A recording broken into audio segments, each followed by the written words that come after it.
Hello, hello. This is Kim Ades from Frame of Mind Coaching, and you have just joined us at the Frame of Mind Coaching podcast. It is my absolute delight, honor, and pleasure to introduce to you a friend of mine, a colleague of mine, and someone that I honor and respect tremendously. Her name is Dr. Sabrina Starling from Louisiana. Sabrina, welcome.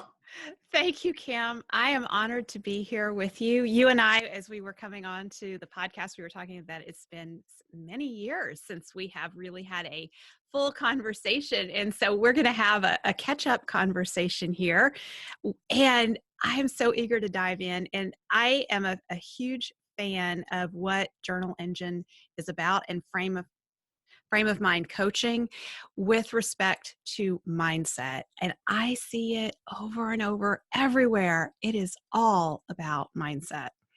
So, and I appreciate it. I mean, I'm always kind of watching you from the side and cheering you on. And so I'm excited about your work too. So it's Dr. Sabrina Starling. So the Yes. doctor means what? Do you I am check temperatures? What do you do? No, I'm not checking temperatures. So I'm the business psychologist. I work with small business owners to really help them create a business that gives them their life back. Because if you've encountered a small business owner, and you yourself being one, Kim, you kind of know we can work 90 hours a week if we want to. And oftentimes we do.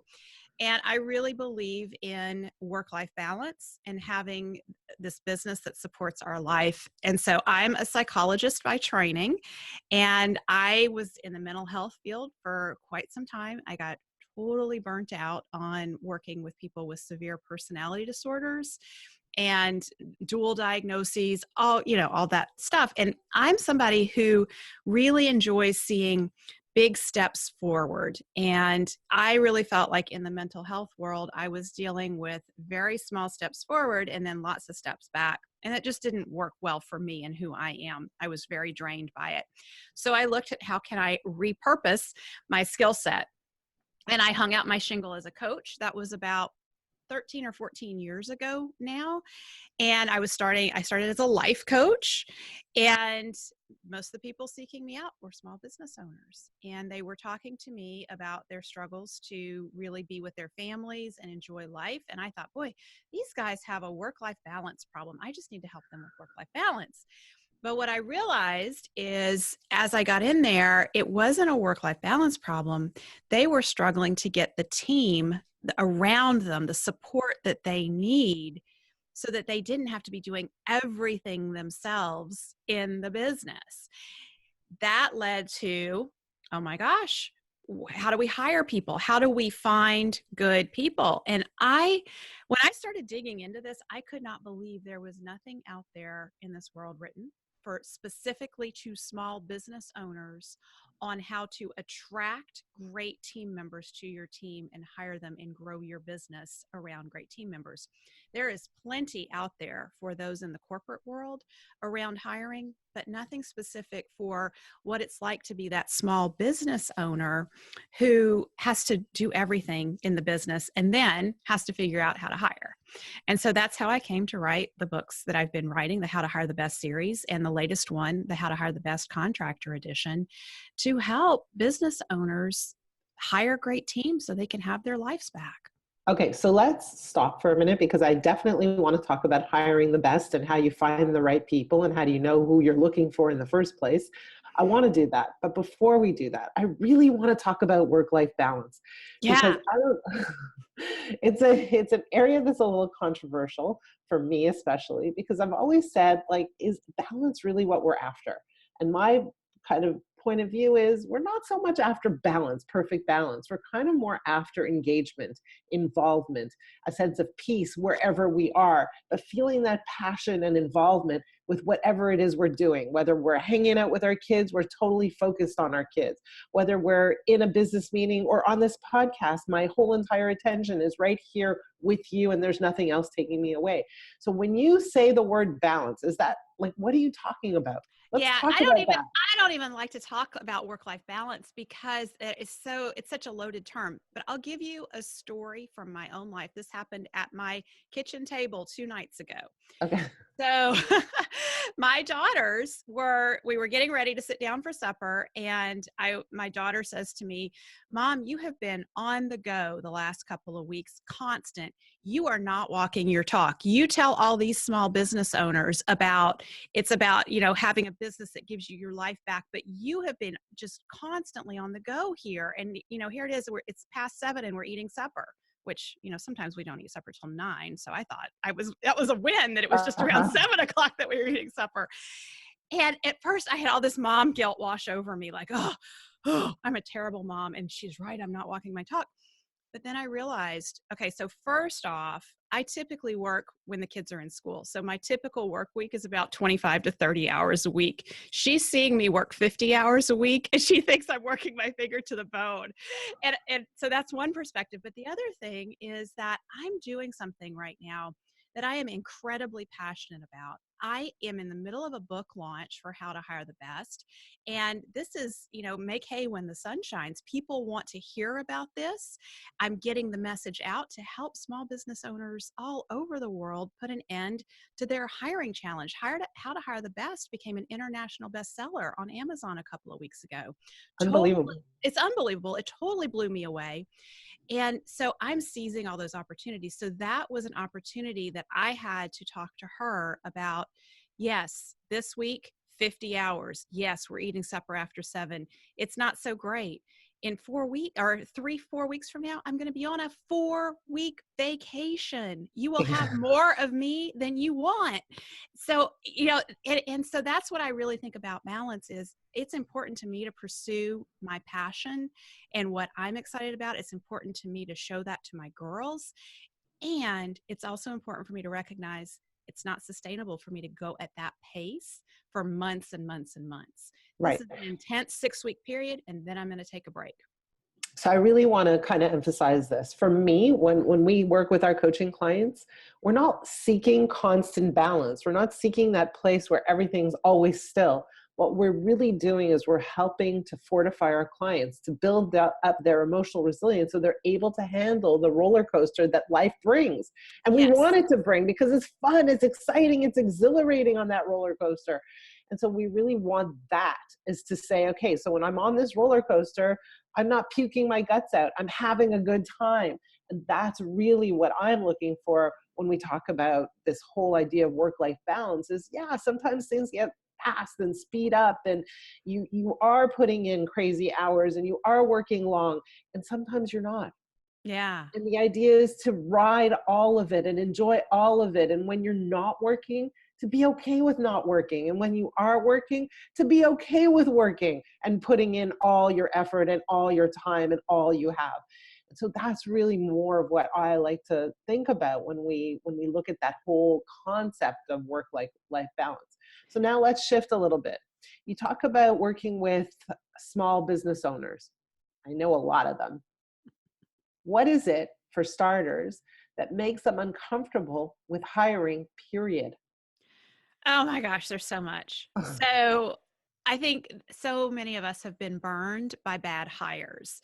And when we follow typical hiring practices that we've all been led to believe we should do, those typical hiring practices set us up to mishire 75% of the time.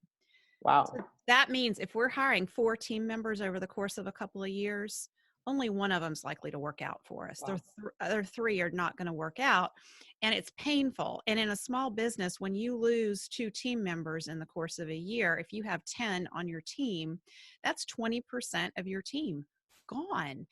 And it hiring is so time consuming.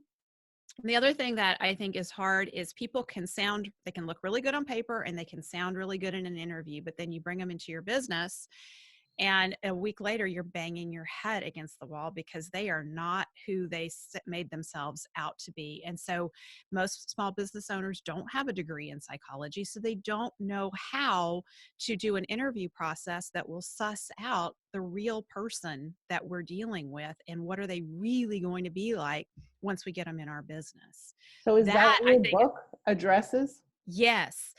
So I really believe a lot of us entrepreneurs have hiring PTSD, because when I talk to an entrepreneur about hiring, I see and we're on video, so I can do this. I see like, that look like, oh no, yeah, I'm going to put off hiring as long as possible.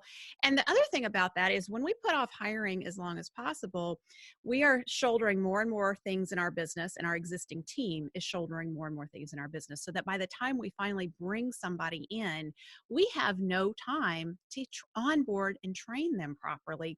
So that is a setup for failure. So in How to Hire the Best, what I teach is, as soon as you have steady lead conversion in your business, that is the time to start thinking about, how am I going to attract the right team members as my business grows? Okay, so Because it's, stop. Go back, go yes, back. yes, Steady lead conversion. Let's talk about that. First, in order to have steady lead conversion, we need steady leads. So, just stop, like pause and talk to me about steady lead conversion. What yeah. does that So mean? that means that you know how many leads you have coming in. There's some predictability around that. That has gotten to the point in your business where there's a system and it's predictable. And then you have conversion. You know that you can convert those leads, and you know what rate you're converting those leads on. So then you know how to scale your business, because now you know what to crank up in your business to grow it, or what to crank down to keep it from growing. And so we need to be looking at, if I want to grow the business and convert more and more leads, I'm going to need team to deliver on what's been converted. Right.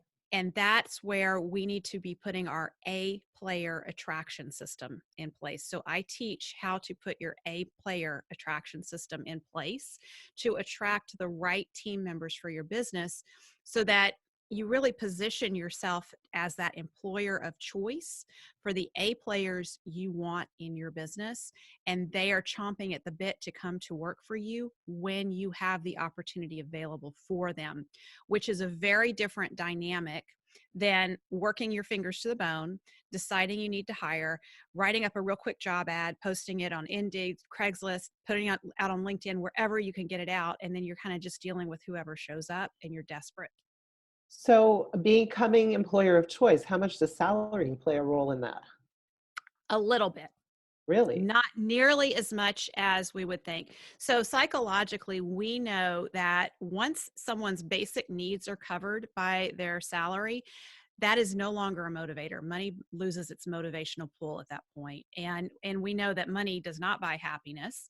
So you want to pay competitive wages or salaries for the role that you're hiring for, but you just need to be in that competitive range. It's the intangible perks that pull people to want to work for you. And in small business, we have so many more intangible perks than the corporate world can offer. So, flexibility, the ability to take care of family needs as they arise, just working in a family oriented environment is something I hear when I talk to the A players in our clients' businesses, and I ask them what they appreciate most about the business that they're working in. I hear such basic things. I'm treated with respect.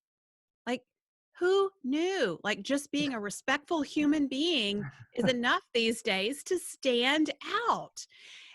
But it's true, because in so many businesses, team members don't feel safe. They don't feel like they can speak up and speak their mind.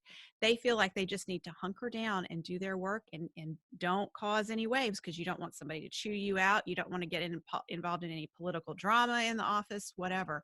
So just creating a safe work environment. And that comes right back to the business owner's mindset. Okay, so I want to ask you a question. I mean, in my work environment, we endorse a great level of flexibility, and we endorse the idea of being accountable. In other words, I don't want to hold people accountable. I just want them to be accountable. So if they have work to do, do it. I don't care if you do it at 9 in the morning or 9 at night. Just get your work done, right? Yes, And exactly. do your work. So, but at the same time, sometimes I notice, man, like, I don't have any real structure here. I don't enforce structure. And who knows, maybe I should be more structured. Maybe I should have more of a regularity to the work environment and a little bit more of a corporate feel where, you know, there isn't so much kind of independent play. What do you think about that? I think we need to structure our businesses to the dynamics of the people we want to attract. If you want to attract people who need a lot of structure and hand holding, then yes, Kim, you need more structure. I'm not hearing that from you. You want No, to I can't attract handle it. people. Yeah, yeah. You want to attract people who are accountable. If they say they're going to do something, if the work needs to get done, they do it. And they do it around when it's convenient for them to do it, that flexibility that's there. But you know, you can count on them. So your policies, our policies and procedures need to be conducive to the team members we want to attract. When we put in all kinds of rigid vacation policies, like at Tap the Potential, we don't have like a set number of vacation days. You want vacation, you just got to make sure that the groups that you're responsible for are covered. Right. I don't care if if you're off, that's great. I encourage that. But we have something that we do that we need to make sure it gets done and gets done well. And if you want time off, just make sure that your part is taken care of and go take time off. Right. So not a lot of entrepreneurs can handle that. They have an internal belief clash with that ideology. And I remember having a conversation with a client not that long ago about, hey, we have a morning meeting every day at 8:30, and there's this one guy who can never show up on time, and it irks me. Should I fire him? That was the conversation. So I'm throwing it back at you. What would you Yeah. tell this client? So if that morning meeting is absolutely critical and it's absolutely critical that his people be there on time, he needs to hire people who will do that. But keep in mind that A players are very different than warm body team members. And a lot of things that we want to enforce and put in place in our business come from disappointments from team members who are not a good fit for our business to begin with. So they should never have been in our business. And so if we start creating policies and procedures around those people, we're actually deterring the A player team members that we want. In this situation, if it's really important to him that there's a team huddle every day at a certain time, then that's a hiring criteria. And he should be making sure as he's hiring people that they're willing to do that. But what if you have someone who's pretty valuable except this one thing? He can't show up to meetings on time. And then you think to yourself, well, what example does it set to the rest of the team? And on and on. Yeah, so I think that's a big concern actually, because if he's not showing up for your meetings on time, is he showing up for client meetings on time?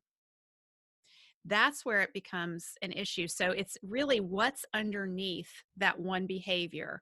If it is that 8:30 meeting and it's a situational event, like his kids' school starts at 8:15 and he can't drop them off until 8, and then he has a 45-minute commute, so he's always late to the 8:30 meeting, that's a situational event. But if it's every meeting that he's late for, that's the tip of the iceberg that you're seeing. And if he's doing anything with your customers and clients, probably he's showing up late for them. And it's also communicating to the rest of your team an attitude of disrespect for their time. So we've Right. kind of got to think through what's underneath the behavior, and is it situational or is it pervasive? It's a good question. Okay, Yeah. so let's go towards, how do you do the interview? How do you really understand who's sitting in front of you and what they're like and what their behaviors will be when they start the job, and you know, tell me Yeah. about So that. I just 'Cause got to tell you, I've made a few hiring mistakes in my day. I have too. And so I have to tell you though, I just recorded an updated training for the How to Hire the Best course on this and spent 45 minutes talking about how to interview. So breaking it down here into like the few little nuggets, I'm going to give you some of the key things though. Number one is co-interview. Have a second person on your team sit in with you, because it is very hard for us to ask questions, pay attention to the answers, write down answers, watch body language. And there's so much going on there. And the most important thing we need to be bringing to that interview is our intuition. And if we're so busy with all of the tasks we have to attend to in the interview that we can't even hear our intuition, that's a problem. So the co-interviewer helps balance some of those tasks, and it's really ideal to do a team interview too, so that you have multiple team members. And some people, like if you can get a fishbowl effect going on, where the team is kind of watching while two people conduct the interview, all the better, because the team can then be tuning into all the nonverbal signals that are going on. Um, Interesting. the other thing, though, when it comes to interviewing is something called pattern interviewing. And when we do pattern interviewing, we're taking somebody far back into their past and saying, tell me about your favorite high school teacher. So at that point, that now they're into storytelling and they're going way into their past. So their guard is going to come down and they're going to figure like, this is just a warm up question that they're tossing me. There's nothing, I need to be worried about here. And so then you shift from tell me about your favorite high school teacher to tell me about somebody that you had a teacher you had in high school that you didn't get along with. And now tell me why, and tell me what you learned from that circumstance. And what was your role in dealing with that situation with that teacher? What we're listening for is, are they acknowledging responsibility? Are they learning from any mistakes that they made? Are they even aware that they had any responsibility in that situation? Because ultimately, we want people on our teams who are coachable. Coachable people will look at their role in a situation and want to accept responsibility, and they will show that they learn from that situation. So, the other thing, though, that comes out of that question is, how does this person deal with authority figures? Because guess who's going to be the next authority figure in their life? Right. That would be us. The best predictor of future behavior is past behavior. So your candidate thinks, I don't know why they're asking me about my high school teachers. That was 15 years ago, or however long. But now you're getting a real sense of who they are. And then you bring them up through time to tell me about, if they went to college, tell me about a college professor that you really liked. Tell me about one that you didn't like, in the same line of questioning. And then you go into their first job and then their more recent work. And you're watching for patterns, Oh, because people are pretty consistent over time, and you'll start to see who you're dealing with. And the more you get it, I think this reading lots of journals over yeah. the years, the Yeah. more people talk, the more they reveal themselves. The Yeah. more we write, the Yeah. more our real truth and how we see the world and how we operate comes out. So longer interviews are very good. If you can do a full day with the candidates after you filtered, yeah, your eyes are like, whoa, full day. So yeah, so I I don't want teach. to spend a full day with anyone. No. So I teach how you filter people out before you even get to a full day interview with them. And it's not you, Kim, that would be spending the full day with them. You set them up with team meetings and I different see. things Yeah. that they would be doing. But you want to have them with you a full day, because people cannot maintain a facade for a full day. You'll start to see the real person at 4:30 in the afternoon. What are they really like? Right. The And cracks then are going to start to show up. exactly. And that's what we want to see, is, how do people handle pressure? How do people conduct themselves when they're tired, when they're stressed? Because guess what? That happens in the real world, and we need to know what we're really dealing with. So I want to tell you a quick story. As you as you were asking the question about the teachers, and I thought, was the teacher that I didn't like? And I thought, in high school, I don't think there was a teacher that I really didn't like, but I remember one university professor.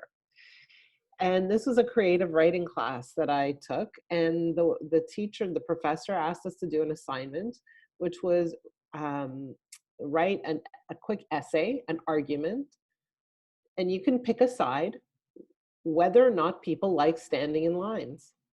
And I thought, everybody's going to say no, people don't like standing in lines. So I'm going to pick the side that says yes.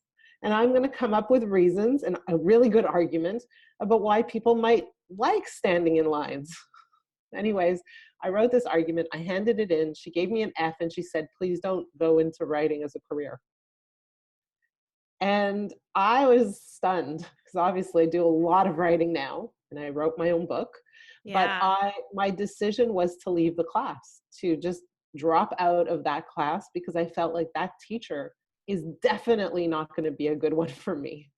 So you know Right? what, Kim? I know you, so this isn't fair. It's not like an interview situation, but I know some things about you, that little snippet of your life from way back when exemplifies, because it's a pattern in who you are. And that is, I like to go against the grain. I like to see what everyone else isn't talking about, and I'm going to talk about that. I will take a stand. I remember you taught me, create a divide in the room. If you're not creating a divide in the room, it's not interesting. You That's created a divide in the room.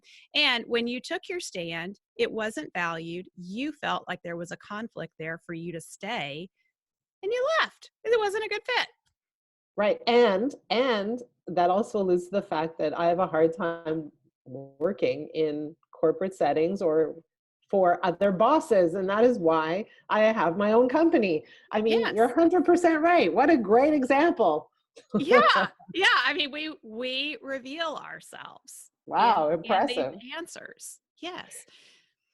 So is there anything else we should do? Should we be checking references? Do they really count or are they useless? Or should we maybe check references that aren't on the list? What do you think?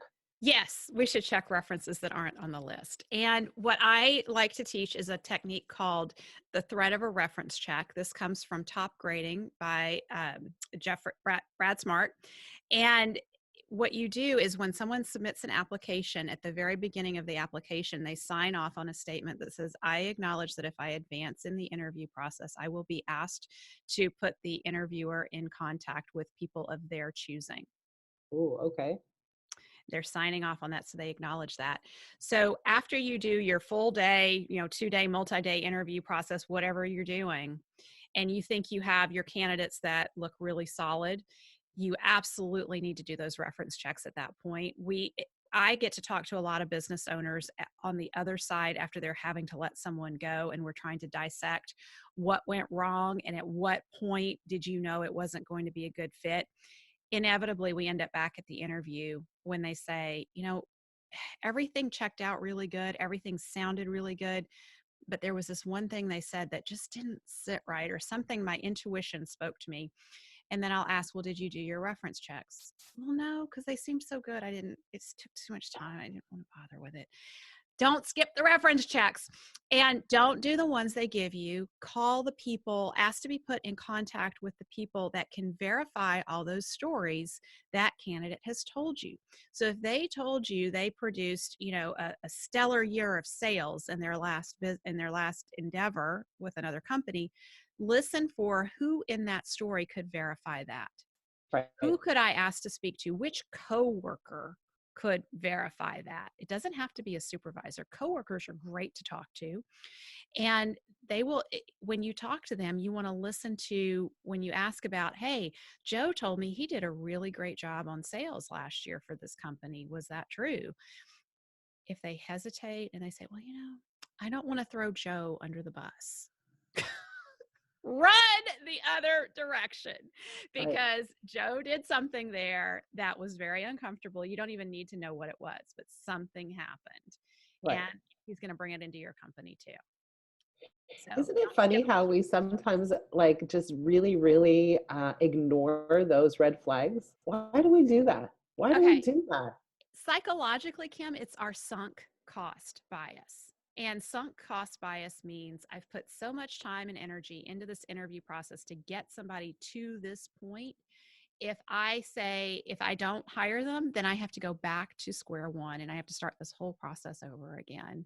I don't want to have to do that. So they seem good enough. I'm going to go ahead and hire them. And this is what we say, how bad could it really be? Right. Right. And oh boy, it can be bad. So there's a philosophy, right? Hire slow, fire fast. Do you have a segment on firing too? I don't have a segment on firing, except What's your next book? fire fast, do it. Like, don't, like, rip the Band-Aid off. This doesn't have to be big, painful stuff. And one of the things that I do teach to help entrepreneurs overcome this sunk cost bias is, as we are, even before we start the interview process, we want to think through, what are the results I expect from somebody a year from now in this role when they're an A player and they are blowing me away? What are those results going to look like at year one? And then back that down to 9 months, 6 months, 30 days, week one, and day one, so that when you hire that person and it is day one in your business, you know exactly what you're looking for from them, and you're able to evaluate at the end of the day one, are they hitting that? if they're almost hitting it, and this is inevitably what will happen, it's almost hitting it, and maybe I didn't give them enough training, or maybe there was something I needed. So now we're going to take it to week 1. And now we have specific results we're looking for from them at week 1. And if they're still not quite hitting it, but you know you've done everything you can to equip them with what they need to hit it, it's time to let them go. So Okay. we want to hire with those criteria in mind so we can get them out fast if we made a bad hire. So I love what you're saying, except that presumes that I'm that smart, that I know exactly what I'm looking for and exactly what it should look like on month 6 and on week 1 and on day 1. What if I'm just not that smart? What if I don't know what it looks like? What if I'm hoping that someone comes in and shows me what it should be like? Is that the wrong way to hire? Yes. Yes. So So don't we they need say, to, hold on, don't they say that you should hire people who are smarter than you?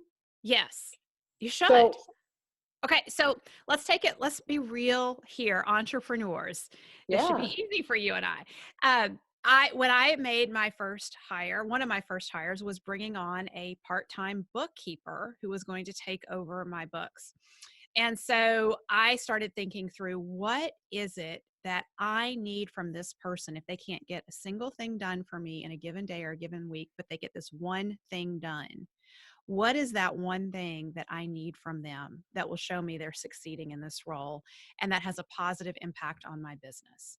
When we can break it down to that one thing, then we know what personality characteristics we need to hire for.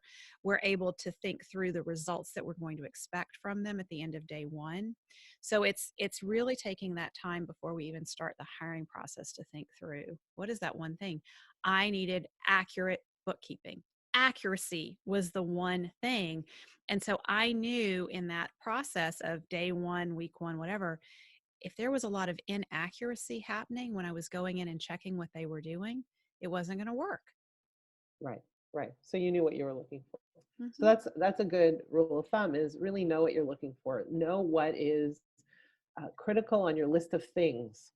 Well, yes. And it also means that we have to be realistic as entrepreneurs when we start the hiring process. Just because we juggle 40 things in a given day and we think we do it well, first off, we're kidding ourselves. We don't. Right. And if we're going to hire mini me, the person who's going to replace me, and think they exist out there, they don't. But when we break it down and say, I just need somebody who's going to do my bookkeeping, and I'm not going Right. to make them do my social media Yeah. and my bookkeeping, I just want them to do my bookkeeping. Then we can say, here's the one result I'm looking for. Right. So hire for the small things and get clear on that one result. Don't try to hire somebody who's going to juggle everything you've been juggling.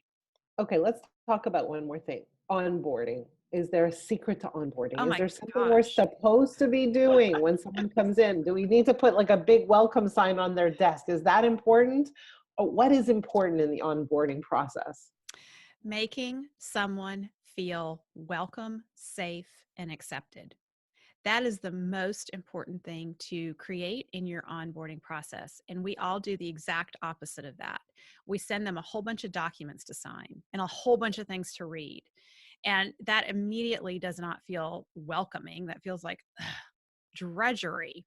So, what can we put? Putting a sign on the desk that says welcome, showing them around the office, making the first day a special day where you get to know them as a Yeah, person, because right. this is the person coming to join your team, your family.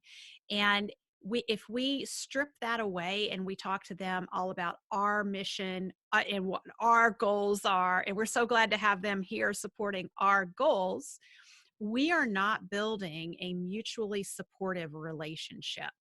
We're building a relationship that is going to be, you as my employee show up here and you do what I tell you to do.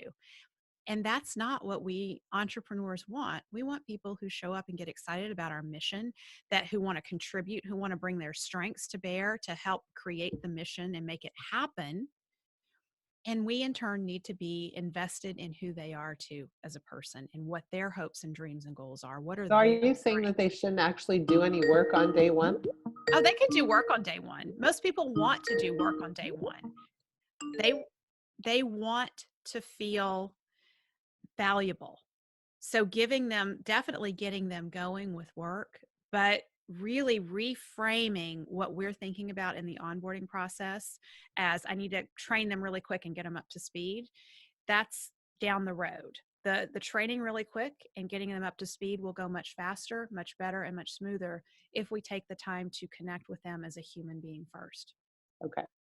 So if you were to give our listeners, three pieces of advice, things they have to know, things they have to remember as they hire the best, other than reading your book. By the way, where do they find your book? Where do they find You you? you can get my book at tapthepotential.com/book. And we have a toolkit that accompanies the book with lots of tools to support you with the interview process and how do you figure out what are the most important things to hire for. And you can get that at tapthepotential.com/toolkit. Okay. Okay. So, what you really need to look for in your hiring process is goodness of fit with your immutable laws. That is more important than skill set. It is Wait, more say that again. Say that again. goodness of fit with your immutable laws. Goodness of fit. I don't Yes. understand what that means. That means we want to hire people whose values align with our core values. Okay. Okay. Good. So our core values are our rules for living. And I'm not talking about aspirational values. Like an example of an aspirational value is I aspire to donate a generous portion of our profit at Tap the Potential to charity one day. Well, we're not there yet. Right. So that's not a value that I'm going to hire for. Right. That's down the road. So what we are about is we walk our talk. Mistakes are learning opportunities, those sorts of things. Those are our immutable laws. And we want to hire people who are willing to walk their talk, who will, if we're going to roll out something in a coaching program, they're willing to try it themselves first, because that's what we do. We test everything on ourselves and then we learn. That's a Okay. good rule. Yeah. Yeah. So if somebody says, you know what, I want to learn it and I'll teach it, but I am not going to sit down and I'm not going to journal, Kim. Oh my gosh, you don't want them on your team, right? Yeah. They're not walking the talk. Correct. Yeah. Yeah. So goodness of fit with our immutable laws, that is the most important quality to hire for. Interesting. And so would you make someone who's a contractor, who's not a full-time employee, go through your program too? So go through my program on hiring, or what do you mean? Go through Whatever the it is that program. you want them to go through, would you make Okay. them? So I interview independent contractors the same way I interview team members. I'm looking for the same criteria, goodness of fit with our immutable laws. I invite our independent contractors to sit in on anything we teach. They're welcome to do that because they want to learn. And I feel like the more they know about what we do, the more they can support us, but it also builds their business, and that makes them stronger. And we need them to be as strong as possible because we're growing. Very interesting. Okay, so where do people find you if they're interested in coaching, interested in finding your book, interested in hearing more about how you can support them and help them find not work-life balance, but really cool life? Yes. Our website, tapthepotential.com. And I have a podcast, Profit by Design podcast. And we talk about creating a business that is sustainably profitable to give you your life back. All kinds of Amazing, topics on that. amazing, amazing. Sabrina, I am thrilled that we had this chance to spend together. I hope we don't wait another few years before we do it again. I know, Kim. It's been fantastic to catch up with you. I just want your greatest success. So guys, go buy the book. I think I'm going to do the same. We're growing, so hiring is going to be important for us very, very soon. So thank you so much for being with us. Please go and find Sabrina at tapthepotential.com. Thank Until you, we Kim. meet again.